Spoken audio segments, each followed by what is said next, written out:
도행전 이제 그 18장 1절로 4절의 그 산업선교 메시지 한번 봅시다. 제목은 새로운 산업의 시작이라고 얘기를 했는데, 여기서 중요한 것은 새로운 산업이라는 것은 새로운 산업이라고 하는 얘기냐라는 것을 우리가 봐야 되겠습니다. 뭐냐면 지금까지 잃어버린 산업을 회복하는 산업이 새로운 산업이다라는 거예요. 그러면 지금까지 잃어버린 산업이 뭐겠어요? 그게 바로 눈에 보이지 않는 에덴의 축복, 방주의 축복, 세계복음화의 축복을 놓친 산업입니다. 요거를 회복하는 산업이 새로운 산업이다. 이거 놓치니까 노예 포로 속국 유랑민으로 가는 거다, 이런 얘기죠. 그래서 우리가 눈에 보이지 않는 영적인 것을 보고서 우리의 산업의 방향을 정해야 된다, 이 얘기입니다. 두 번째입니다. 렘넌트 전도학. 렘넌트 전도학은 이 렘넌트들이 지금은 렘넌트가 뭐 할 때냐면은 그 영적인 부분들을 준비시킬 때라고 하는 거거든요. 그래서 뭐라고 얘기냐면 어떤 걸 각인시킬 거냐, 지금 이게 제일 중요할 때라는 거예요. 그래서 영적 시스템 만들어줘라. 렘넌트에겐 영적 시스템 만들어줘라. 그래서 렘넌트 때 가진 생각, 마음은 뇌에 각인된다. 만약에 이것이 지속되면서 말씀과 기도를 한다면 영혼 속에 각인되고, 이게 만약에 묵상으로 연결된다면 보호자와 연결될 것이다. 이 단어가 많이 표현하기는 어려울 것 같지만, 예를 들면 이런 생각을 하게 되는 거죠. 뭐냐면 다윗이란 사람이 목동일 때 사무엘이 와서 그의 생각과 마음을 바꿔준 거예요.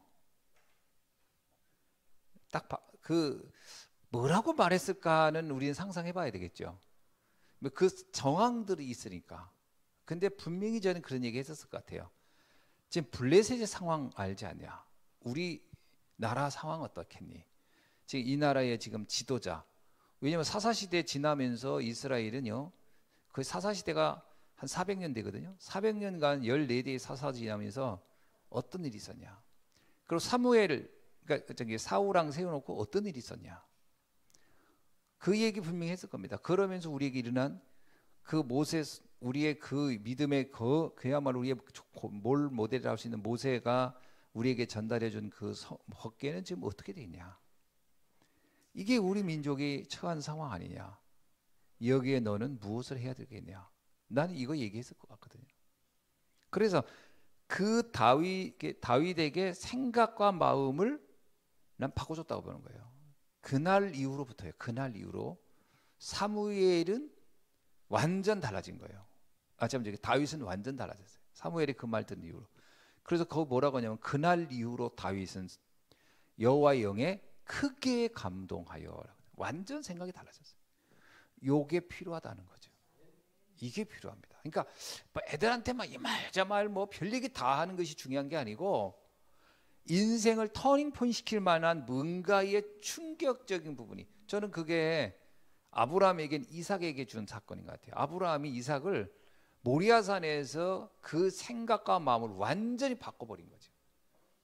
그 날이 있어야 된다고 봐요. 그게 아니면 안 된다. 그러니까 우리가 그냥 애들한테 그냥 이게 뭐라고 하죠? 잔소리만 하고 있는 거예요. 잔소리는 백날 하면 애들이요, 그 반항만 하지 인생 안 바뀌어요. 뭐 이거 왜 이러냐, 이거 뭐 맨날 그런 얘기, 맨날 그냥 그 지주고 먹는 얘기. 그 얘기는 아무 쓸모가 없을 것 같아요. 그러니까 애들이 반항만 늘어나고, 애들이 짜증만 들고 상처만 받아요. 그게 아니라 인생을 완전히 터닝 포인트 시켜줄 사건을 만들어야 돼요. 그게 바로 이 새로운 점검이, 우리가 렘넌트에게 진짜 새로운 걸 넣어준 적 있나? 저는 그 생각해 보거든요. 렘넌트에게 새로운 거 넣어준 적 있나? 난 넣어준 거 없는 것 같아. 우리들이 맨날 그냥 지지고 먹는 얘기만 하지. 그냥 잔소리만 계속 해야 되는 거예요. 그러니까 애들이 안 바뀌어요. 죽어도. 영적 시스템. 그래서 이렇게 나오잖아요. 요셉은 흔들리지 않았다. 영적 시스템을 탁 바꿔버린 거야 한번. 그래 일단 안 바뀌면 죽을 만큼 패버리는 것도 괜찮아요 그냥. 아브라함이 이삭을 죽기 직전까지 끌고 가버렸잖아요. 또 내가 볼 때 안 바뀌어. 왜? 100세 때 얻은 아들인데 아버지가 곧 하늘이요. 아버지가 곧 하나님이고. 와, 얼마나 이뻤겠어요. 눈에 넣어도 안 아프다 할 만큼 이쁘지 않았겠어요. 100세 때 낳은 아들이 그 독자인데 그 표현 나오죠. 독자 이삭이라고 나오잖아요. 얼마나 이뻤겠어요. 그러니까 내가 볼 때 이삭이 싸가지도 없었을 수도 있어. 막 땡깡만 부리면 다 나와. 그거 바뀌어가지고 뭐 그 안 바꾸는 뭐 어디다 써먹겠어요. 그러니까 아브라함의 믿음 그 상태로는 못해. 왜? 너무 이뻐서. 그러니까 하나님이 아브라함에게 내가 볼 때는 딱 쇼부를 건 거예요. 너 아들을 죽여라. 내 어차피 니들 애 못 낳을 때 준 거 아니냐. 그렇잖아요. 그거 낳을 수도 없는 아들 내 준 거 아니야. 그럼 그건 니들이 낳은 게 아니여. 내가 준 거지. 그러니까 내가 다시 데려갈까? 안 되겠다. 내 데려가겠다. 다 쳐 그냥. 애당초 없던 거 치고. 그래서 그동안 키워준 건 고맙지만 죽여라. 그냥 끌고 간 거예요.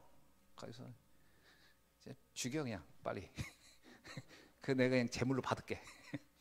그러니까 아브라함이 그냥 그렇지. 어차피 없던 아들이었지. 그래 없는 셈 치자고 그래서 죽이려고 하니까 그때서 됐다. 네가 뭔 말인지 알겠다. 완전 그건 아브라함을 테스트했다기보다는 난 이삭을 완전 바꿔버려. 이삭이 그 아버지 표정, 난 얼굴 안 바뀌었어요. 눈도 가려놓고도 안 해서 보니까 몸만 묶었지. 아버지 표정 딱 봤을 건데 아버지가 눈동자가 흔들리지가 않아. 그냥 바로 죽일 것 같아. 그때 알았지요. 이삭은 이야 세상에 믿을 놈 하나도 없구나. 오직 하나님만 난 믿어야 돼. 완전 인생을 완전 바꿔버린 거지요. 그래야 돼요. 그런 뭔가 새로운 점검을 한번 시켜야 된다. 하나님이 아니면 안 돼. 그래서 하여튼 그래야 돼. 그 옐로우 크릭이라고 하는 그 교회 목적이 이끄는 교회라는 책에 그 서문에 재미난 얘기 나와요. 그 아버지가 미국에 큰 농장을 했던 사람이에요. 그게 보세요. 그 저기 대농부예요. 대농부. 그러니까 이거는 기업이죠. 그러니까 아들한테 이제 이게 당연히 그 아들은 이게 넘어가는 거야. 근데 이 아버지가 가만히 보니까 아들이 나쁜 건 아니지만 생각이 없어. 뭘 공부 열심히 할 이유도 없고 뭐 어차피 그건 다 내 재산이 되니까. 그 이 아버지가 생각한 거야. 이 아들을 뭔가 생각을 바꿔줄 필요가 있겠구나. 그래가지고요 편도 항공권만 하나 딱 끊어줘가지고 남미로 보내요. 편도. 그런데 아들이 그래요. 내가 가는데 아버지 약속 하나 해달라고. 뭐냐? 내가 가서 돌아오면 오토바이 하나 사달라고 그래요. 오토바이. 제가 갖고 싶은 게 오토바이였던 거예요. 그 오토바이 사달라는 그 아들을 보니까 아버지가 이게 철이었구나. 이놈은 오토바이 타고 막 놀고 싶은 거예요. 그러니까 그럼 그래 사줄게. 그 대신 너 남미 가서 1년만 있다 와. 근데 뭐냐 편도 항공만 끊어준 거예요. 자, 그 다음부터 네가 거기서 살아남아. 알바를 하든 뭘 하든. 그래서 1년을 살아남은 다음에 다시 미국에 고향에 오면 그때 내가 오토바이를 사주겠다. 그 뭐 오토바이 되게 비싼 거 얘기죠. 이 아들이 약속 받고 갑니다. 가가지고요. 딱 도착한 사람부터 돈이 떨어졌어. 그러니까 거기서 이제 막 알바하는 거예요. 이제 여기서 막 접시도 닦고 뭐도 하고. 그래서 돈 모으면 그 다음 목적지를 향해 가고 막 그렇게. 그래서 아르헨티나의 부에노스아이레스에 가서 막 돈 벌어요. 돈을 벌어서 그날 이제 진짜 내가 오늘 돈 벌었으니까 오늘 최고 높은 그 아르헨티나에서 이렇게 도시 전망이 있는 그 좋은 레스토랑 가서 음식을 먹는 거야. 이제 오늘 내가 좀 쉬자 그래가지고 가서 먹는데 그 옆에 할머니 할아버지가 시골에서 온 분이 식사를 하는 거예요. 근데 그분 둘이 하는 얘기가 뭐냐면 그 도시를 보면서 하는 얘기가 여보 우리 성공했어. 우리 평생을 돈 모아가지고 드디어 여기서 밥 한 끼 먹으니까 이게 우린 성공한 거야. 요 사람이 그 얘기를 딱 듣고 충격을 받는 거야. 아, 나는 오늘 알바해가지고 번 돈으로 잠깐 쉬려고 와서 이거 먹는데 저 사람은 평생을 저거 해서 여기서 밥 한 끼 먹는 걸 인생의 목표를 두고 저기 살았었구나. 사람이 이렇게 살 수도 있구나. 이게 산다는 게 이렇게 의미가 없을 수 있나? 이건 아니지 않냐. 사람들은 저렇게 의미 없이 밥 한 끼를 인생의 목표로 두고 사는 사람도 있구나. 이게 충격받은 거예요, 얘가. 그날로 인생이 확 바뀐 거예요. 내가 뭘 하다 가야 되나. 난 주인공 아버지 재산 받아가지고 오토바이 타고 막 그럼 되는 줄 알았더니 인생 이게 아니구나. 그날부터 이 사람이요 생각을 바꾼 거예요. 그래서 인간에게 가장 중요한 게 뭘까? 이 생각하는 거예요. 이게 이 나이가 18살이에요. 인간에게 가장 중요한 게 뭐지? 생각해요. 그리고 나서 생각한 게 뭐냐면 영혼을 살리는 것이다. 그래서 이 사람이 나중에 신학을 해가지고 윌로우 크릭이라는 그 교회 목사님이 된 거예요. 그러니까 자기가 10대 때 겪었던 그 사건이 자기 인생의 터닝 포인트가 됐다. 이게 그 책의 서문에 쭉 나와요. 그 책 읽으면서요. 야, 난 18살 때 뭐 했지? 난 도대체 뭔 생각이? 얘는 그때 레스토랑에서 밥을 먹으면서 인생의 그 깊은 뭘 깨달았구나. 렘넌트에게 새로운 점검 필요합니다. 아무 생각 없이 살아요. 부모가 다 해주니까. 빨리 보내세요. 편도 항공만 키워가지고 남미로 보내든 아프리카로 보내든 저 유로는 보내야 돼. 다 보내. 하라마 갔다 와. 편도 항공권 끌어줄 테니까. 오케이? 너도 한번 그 레스토랑 가서 먹으면서 생각해봐. 그때 그분은 그랬다네. 난 지금 뭐 하고 있나? 우리 인생의 중요한 방향을 결정할 수 있는 시기를 한번 줘라. 전 이거 점검해 줘야 된다고 봐요. 자, 다음 핵심 메시지. 전도자의 새로운 점검인데요. 이거는 뭘 점검하라는 얘기냐? 나를 점검하고 하나님의 그러니까 결국은 나를 점검하는 거죠. 나를 점검하는 건데 이 나의 점검이 어떤 거냐면 절대 불가능에서 절대 가능으로의 그 터닝 포인트를 발견하는 거예요. 야, 저는 유 목사님은 메시지 하나하나가요. 이런 생각이 들어요. 어떻게 저런 생각을 했을까? 사람들은요 보통 메시지는 하나님의 은혜면 다 됩니다 이 말을 하는데 이분은 절대 불가능을 먼저 발견해야 된다 이렇게 나오거든요. 우리는 그 옛날 메시지는요 절대 불가능을 하면 안 된다고 했거든요.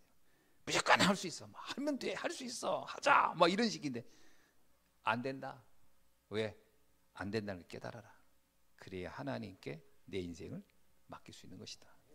그러면서 이제 혼자 있을 때에 지금 우리는 무엇을 기도하고 있나? 하루에 10분이라도 정말 복음 아는 사람이라면 하루에 10분이라도 정시 기도를 한다면 변화가 일어날 수밖에 없을 것이다. 많은 생각을 해보는 거죠. 왕, 제사장, 선지자에 대한 믿음이 얼마나 있을까? 오직이야 한다는 이유는 어느 정도 있을까? 부활의 메시지는 우리는 얼만큼 믿고 있을까? 그죠? 그리고 우리는 과연 138을 얼만큼 우리는 늘 묵상하고 있을까? 이런 생각을 해보는 거죠. 그게 바로 새로운 점검이다. 이런 얘기를 하고 있는 거죠. 마지막 흩어진 제자. 저는 흩어진 제자들은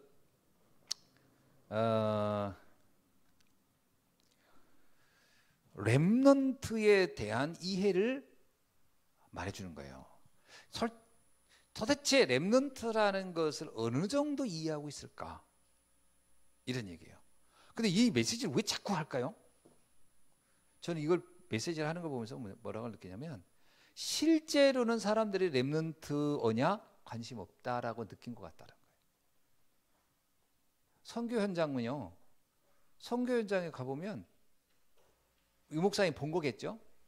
실제 렘넌트를 이 시대 미래를 책임질 사람으로서 복음 가진 사람으로서 세운다라는 게 보다는 어쩌면 당장 눈에 보이는 성도들을 붙잡고 헌금할 수 있고 이런 데 집중하고 있는 게 아닐까. 또 우리 자신도 거기에 많은 교회들이 지금 익숙한 게 아닐까. 실제로 렘넌트라는 단어에 얼만큼 우리는 관심을 갖고 거기에 의미를 유목사 계속잖아. 그리스도 다음으로 중요한 게 렘넌트다 이 말할 때 그 단어 그 표현을 어느 정도 사람들이 맞아라고 공감하고 있을까?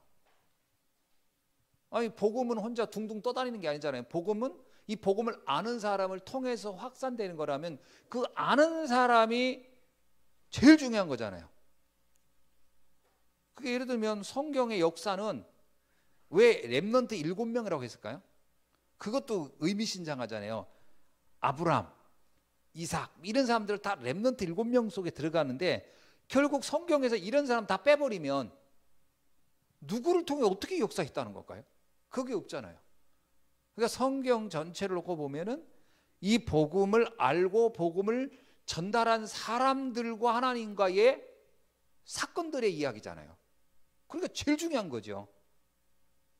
만약에 아브람 빼버리고 이삭 빼버리고 야곱 빼버리고 아니 저기 그렇죠? 다 빼버리고 엘리야 엘리사 다 빼버리고 이사야 빼버리고 다니엘 빼버리고 세 친구 빼버리고 에스더 빼버리고 다 빼버리면 복음은 어떤 식으로 전달됐을까를 알 수가 없는 거잖아요. 그거 다 빼버리면 그냥 이스라엘의 역사만 돼요. 역사만. 근데 성경은 이스라엘 역사가 아닌 건 이유는 그 복음 가진 사람들이 여정이 쭉 연결된 거잖아요. 역사 속에서. 그렇다면 제가 보기엔 복음 다음으로 중요한 것은 렘넌트다. 이건 너무나 당연한 얘기인 거예요. 성경 전체를 그 사람들을 관통하면서 이루어진 거니까. 그런데 오늘 우리는 어떤 면에서는 이 렘넌트는 당시 어린 아이들만을 말하는 건 아닙니다. 정확한 복음을 가지고 이거를 전달할 수 있는 사람을 말한다고 할 때 실제 우리는 그 사람들을 이제 다른 말로는 절대 제자 또는 제자 이렇게 표현한다고 할 때 과연 우리가 교회를 한다고 우리가 교회를 예를 들면 우리 예수한교회도 한다 할 때 우리 예수한교회의 포커스가 어디 있겠냐? 교회를 키우는 데 있겠냐? 아니면 이 복음이 어떤 환란이 오고 핍박이 오고 진짜 막 순교의 상황이 와도 끝까지 복음을 지키고 전달할 사람들을 우리 교회 몇 명 만들었을까에 포커스가 있을까? 이런 생각해 보는 거죠. 어쩌면요 큰 교회들이 왜 문제가 되냐면 어떤 문제 좀 오면 교회가 다 그냥 흩어져 가지고 그냥 건물만 덜렁 남아버리잖아요. 그 얘기는 뭐예요? 그 교회가 뭘 놓쳤죠? 렘넌트를 놓친 거예요. 렘넌트를 놓치면 아무리 한때 교회가 커도 그건 건물만 남는다. 언약의 전달자가 거기서 세워지지 않는다면 그건 망한 거죠. 교회도 망한 거고 사역도 망하고 다 망한 거예요. 그렇다면 오늘 우리 교회는 과연 얼만큼 이 언약의 바톤을 이어갈 사람들을 우리는 집중적으로 생각하고 키우고 그들에게 집중하고 있는가라는 것을 생각해 볼 필요가 있는 거죠. 전 이 부분이 굉장히 중요하다고 봐요. 그래서 성경과 신학, 성경과 현장, 또 성경과 체험 이걸 다 해보면 단어 하나가 나온다는 거예요. 뭐가 나온다? 렘넌트라는 게 나온다. 그러니까 자꾸 이 기존 한국 교회가 막 유목사님한테 렘넌트 막 비난하는데 유목사님 답답해가지고 그러면 도대체 렘넌트를 안 키우면 뭘 키울 겁니까? 라고 하는 질문을 하는 거예요. 당신들은 나한테 이단이니 하고서 나를 욕하는데 그러면 한국 교회에서 그럼 뭘 만들어 놓고 당신들은 어디에 포커스를 두고 갈 겁니까? 라고 하는 거거든요. 시간 지나고 나면 건물밖에 안 남을 건데 이제 그걸 우리가 지금 오늘 본문을 통해서 다시 한번 점검해 보는 거죠. 이상입니다. 기도하겠습니다. 하나님 감사합니다. 오늘 우리에게 주신 말씀 왜 렘넌트인지 이것이 왜 우리에게 최고의 단어요 최고의 사명이고 최고의 미션인지 다시 한번 점검할 수 있는 기회 주신 것을 감사합니다. 이 말씀 붙잡고 정말 우리가 렘넌트 운동 복음 가진 자 복음 전달할 자를 세우는 일에 우리 모든 것을 쏟아부을 수 있는 은혜를 주옵소서. 예수 그리스도 이름으로 기도하옵나이다. 아멘.